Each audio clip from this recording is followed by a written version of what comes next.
Angalia daraja hilo.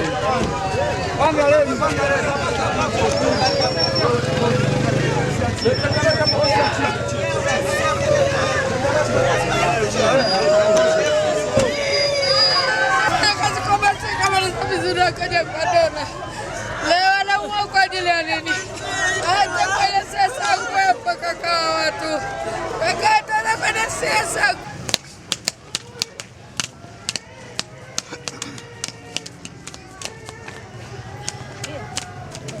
Naitwa Hadia Mashaka Ismaili. Ni mkazi wa Konabwili. Wanafanya biashara pale Konabwili za watoto, huwa anauza sambusa. Ile tukio hili mimi mume wangu aliondoka asubuhi. Usiku mzima tulikuwepo naye bila tatizo la aina yoyote. Ila aliondoka asubuhi saa 12. Nikamwambia mke wangu, ngoja niondoke. Nifike kazini mara moja nipeleke ifungo ya watu. Mimi leo sitaki kutoka. Nataka tubaki hapa hapa nyumbani. Kwani wewe una kazi gani leo? Nikamwambia nitakaanga tu sambusa kidogo. Kwa sababu leo ni siku ya watoto. Watapita kwa ajili ya sikukuu. Ndio ilivyokuwa. Lakini baada ya kutoka si kawaida yake kuzima simu. Kaona huyu amesema anaenda kupeleka funguo. Mpaka dakika hii mbona sijamuona kurudi? Ndipo nilipochukua jukumu la kumpigia simu, haikupatikana. Nikapiga simu mara ya pili, haikupatikana. Nikasema labda atakuja, ngoja nitoe nguo nikute nafua. Atakapokuja nitafanya mambo mengine, kwa maana mimi leo sifanyaje, sitoki. Lakini baada ya muda akaja kaka yangu. Akaniambia hivi, Mafrank, una taarifa gani? Mimi sina taarifa yote. Mimi nimepigiwa simu eti baba Frank amepigwa, ameumizwa, amefariki. Pale sikujali, nilitoka moja kwa moja nikachukua boda nikaja mpaka nyumbani. Lakini nilipofika pale maeneo ya kwa Dona pale karibia na kazini kwake, niliona watu. Nikajua moja kwa moja hii taarifa nilizozipata za kweli, sio za uongo. Nikaja moja kwa moja mpaka nyumbani hapa, ndivyo ilivyokuwa. Mimi na mume wangu tulikuwa tuna watoto watano. Yeye kama baba wa familia alikuwa na mchango sana kwenye familia yangu. Japo kipato chake kilikuwa ni kidogo, nilikuwa nimeridhika nacho. Tunachangia wote, tunagawana majukumu. Sasa nimebaki kwenye wakati mgumu. Ingatia bado nina mtoto ambaye maliza darasa la 7, nahitaji kwenda kuanza shule. Bado tuko nafanya mikakati ya kwenda shule. Mpaka hapo sijui nafanya. Watoto wangu wote bado ni wadogo. Mwenye kujitambua ni mmoja tu ndiye amemaliza gereji, lakini wanne wote bado ni wadogo, wanahitaji msaada baba yao. Naomba hili swala lifanyie upesi, haki ya mtu ipatikane, kwa maana amekatisha uhai wake mapema. Bado anaipenda familia yake. Kwa majina naitwa Charity Andrea Mohamed. Mimi ni dada wa marehemu, ni wanne kuzaliwa. Taarifa hizi za majonzi sisi tulizipata. Mimi nilikuwa nimeenda kanisani. Nilikuwa nimefika kanisani. Ndio nikaja nikaambiwa kwamba naitwa nyumbani, kakako ni marehemu. Nikatoka kanisani nikarudi, na ndio kwa wamenisindikiza. Nikafika mpaka nyumbani. Kwa kweli tulipokea kwa uchungu. Kwa sababu mdogo wangu niliongea naye usiku na alinitumia vocha. Nikaja kusikitika kwamba niko kanisani kwamba ameitwa marehemu. Kwa kweli linaniumiza.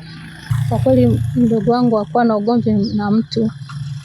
Maisha yake alikuwa ni mtu akisikia kitu anakuwa anatoka ile sehemu, hata kama kukiwa kuna fujo yeye anatoka. Yaani mara nyingi alipenda kukaa yeye peke yake.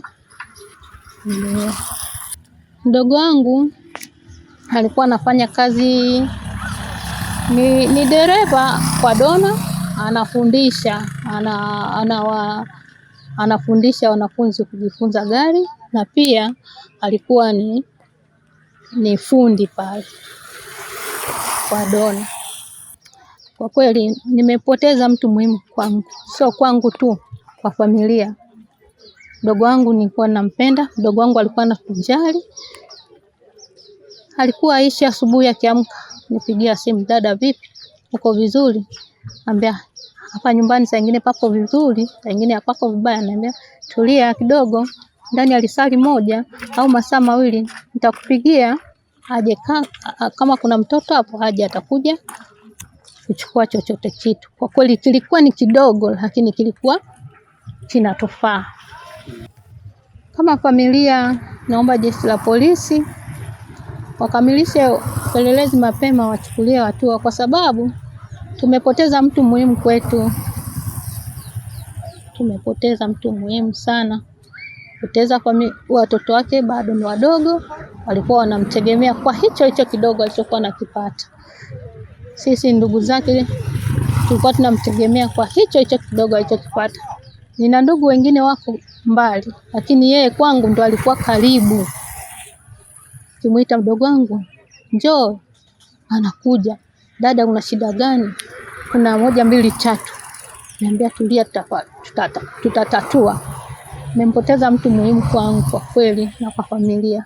Kwa majina yangu naitwa Evarist Boniface Balindambi, ndiye mwenyekiti wa mtaa wa Mwinuko, kata Kitangiri.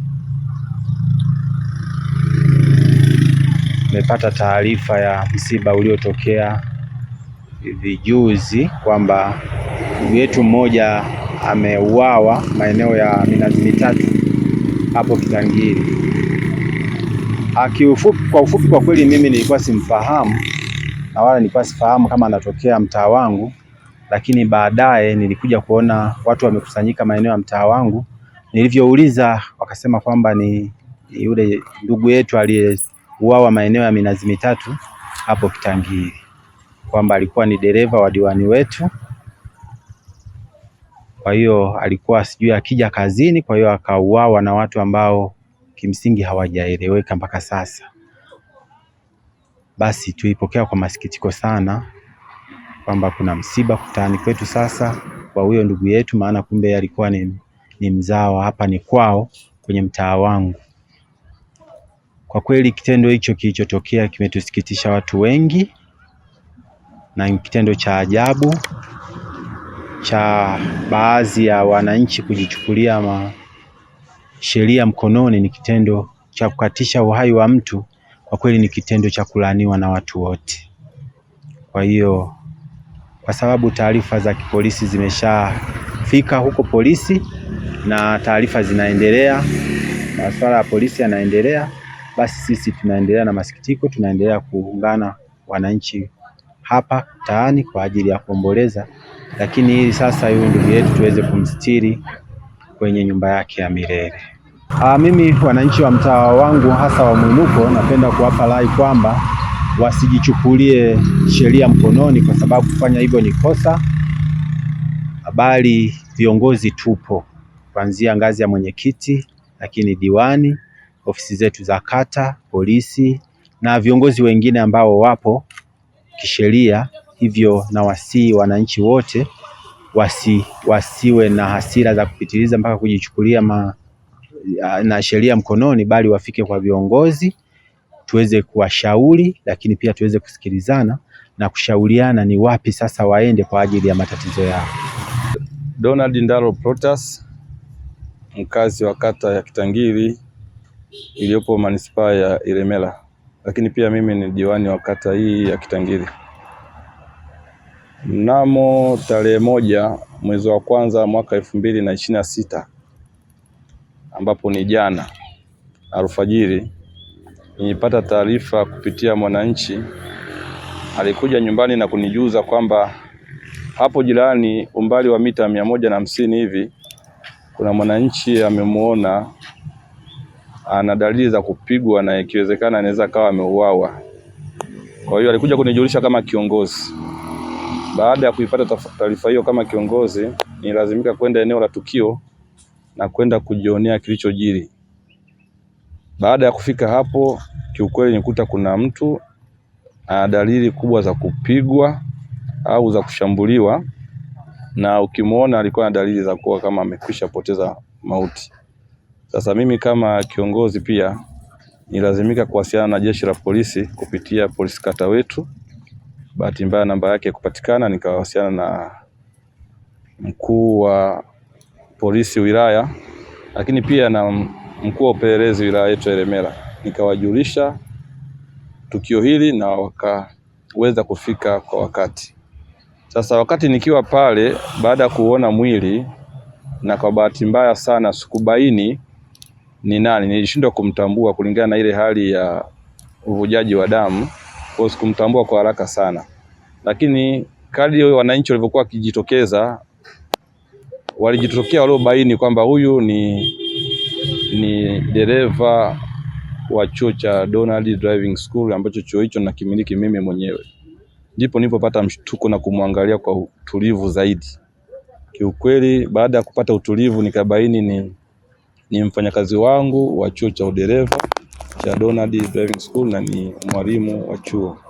Kwa hiyo nilizidi kupatwa na majonzi kwa tukio hilo, lakini pia tukaendelea na utaratibu wa kihuduma za tukio kama hilo. Baada ya maaskari kufika, basi waliukagua mwili na kukagua eneo la tukio, lakini pia wakachukua mwili kupeleka hospitali ya Segeture. Kiukweli nasikitishwa sana na tukio hili, lakini pia nasikitishwa sana na watu waliofanya tukio hili.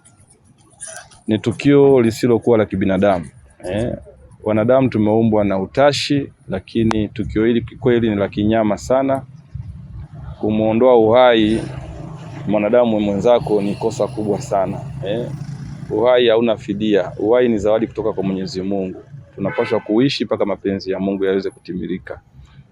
Marehemu Evans kiukweli nina zaidi ya miaka 18 nikiwa naye katika kazi, lakini na zaidi ya miaka 30 na kitu nikimfahamu, sababu ni mtu ambaye tumekuwa naye. Kwa hiyo nimemfahamu mpaka tumefika maeneo ya kuwa pamoja kikazi, ninamfahamu. Sioni sehemu ambayo amekwisha itirafiana na mtu.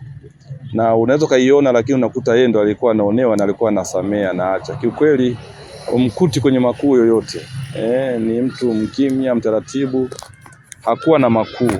Kiasi kwamba hata wengi wanaomfahamu wameumia sana, Ni mtu ambaye alikuwa mwema sana. Kwa hiyo tuna maumivu sana. Marehemu ameacha familia, ameacha mke na watoto. Siwezi kuitaja namba ya watoto, lakini ameacha mke na watoto.